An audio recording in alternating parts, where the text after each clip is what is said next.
Jurgen, first of all, I just wanted to start with the really sad news yesterday about the passing of Gerard Houllier. Thankfully, tomorrow's fans are allowed in the stadium, so it'd be nice for them to be able to pay their tributes. I just wondered as well what memories you have of Gerard. Only the best. Met him a few times. Since I'm at Liverpool, we were in contact. He texted a lot of times. Very, very supportive man, great coach, and even better human being. So very warm personality. Big miss for his family, 100%, for his friends, but for us, for Liverpool as well. True legend of this club. It's a big occasion tomorrow night as well. It's, I suppose, the kind of occasion that Gerard would relish. Two sides, top of the table, tied for points like that.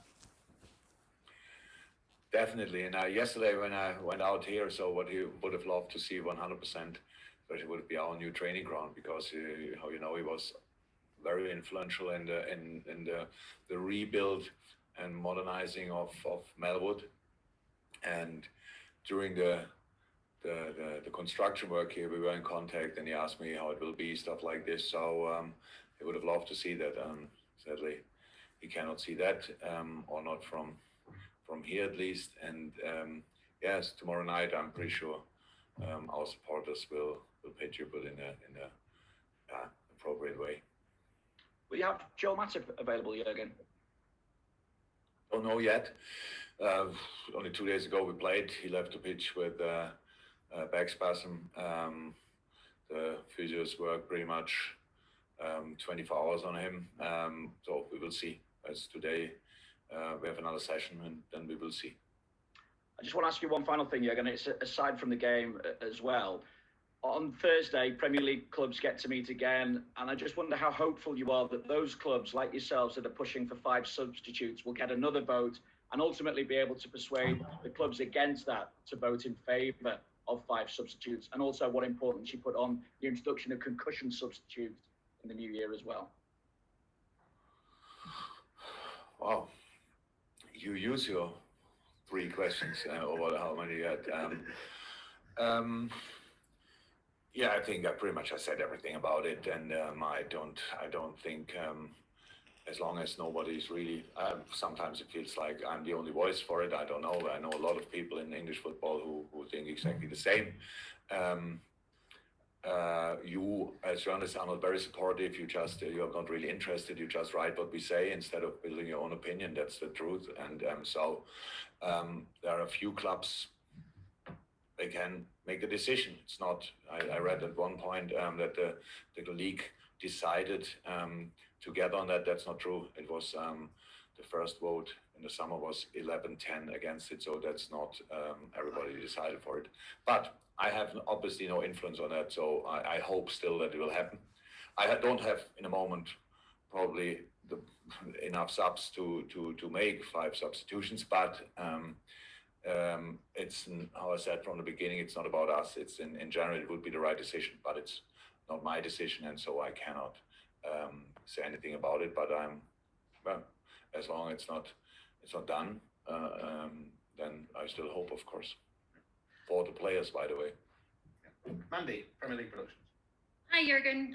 Jose Mourinho's won so much in the game. Does it surprise you that people seem to always want to try to write him off, as they did when he left Old Trafford? And how impressed have you been with the way that his side have started this season? I'm not surprised, because that's the world we are living in. That's how it is. You are very successful until yesterday, probably. If you cannot prove that today, then people go for you. That's how it is. I'm not sure. I don't think he was surprised, but he showed, obviously, comeback. If it was a comeback, I don't know. Skills. Very impressive. What he did now at Tottenham, the way they play this year is really good. Yes, he turned them into a result machine. That's how it is. They got results. They have good performances. If they are not on their top, then they still win. They defend collectively, all this kind of stuff. So very impressive. Only 6 points separate the top 9 sides in the table at the moment. Could this be one of the closest title races we've seen? going by what you've seen so far? It looks like, I don't know how it will be in February, March, April, May. I don't know. But in the moment, it looks like a lot of really. There are always good teams in the league, but some of the teams have run this year, obviously not so much, and that keeps us all together. So nice for the people. Okay, we've now got Ian Kennedy, followed by Carl Markham, followed by Ian from TalkSport, and that will be it for the Open as it stands. But Ian Kennedy from BBC Merseyside. Hi, Jurgen. Just on Tottenham's threat, which obviously is a big threat with Son and Harry Kane. I think they've combined for 12 goals this season. So keeping them quiet is obviously going to be a big priority. Yeah. But then, unfortunately, if you keep them quiet, there are still a lot of really, really good players. So how is that? That's now a proper team there with threats from a lot of areas on the pitch. Bergwijn plays an important role, especially in their counter-attacking moments. With Ndombele needed probably a little bit longer to really settle it at Tottenham, but is now 100% there. Shares a little bit of job with Lo Celso, Sissoko. So Højbjerg, that's a proper unit together there in the midfield, and the last line obviously works pretty well together, and on top of that, with Laurie is a top-class goalie. So that's the team, and with Gareth Bayless, I think he was ill, if I'm right, the last game. He's fit again, then another threat, and all the other guys there. So it's, they're doing well. And yes, of course, Harry Kane in all times when you played Tottenham, it was always clear you have to make sure that he's not too much involved in the game, but it's difficult. And with Son, it's the same. And the work relationship they have, obviously, in a moment, it clicked properly. So a lot of good things to say about Tottenham. That's how it is. In the end, we still thought we try to play them and try to win the game, even when they are in a really good moment. Yeah, and you've had some great battles with them over the years. Your first game in charge of Liverpool was away at Tottenham, and interestingly, 5 of their starting lineup that day are still at the club, plus 2 of the substitutes. So there seems to be a fair amount of continuity at Tottenham over the last few years. Oh, absolutely. So, that's good. So it's always good when you have good players in your team. You should make sure, first and foremost, before you get active on the transfer market, that you can keep these boys, and that's what obviously Tottenham could do over the years, and that's for sure a part of the success they have in the moment. Fantastic. Okay, Carl Markham, followed by Ian from TalkSport, and if those guys in the attendees who want to ask questions in the breakout start putting their hands up, I'll promote you at the end of this section. So, Carl, first of all. Hi, Jurgen. Hi, Carl. Hi, Jurgen. We've done Joel. I'm just wondering about the other injuries you've had. Any chance of any of those coming back?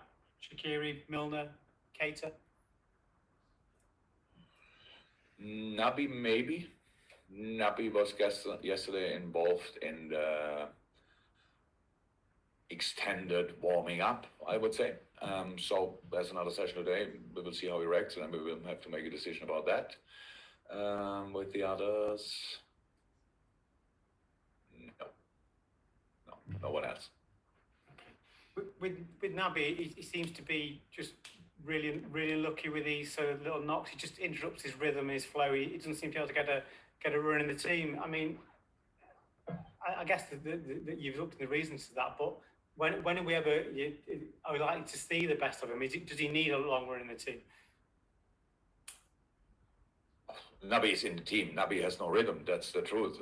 But because of different things during now, since we started the season again, and that obviously doesn't help performance-wise.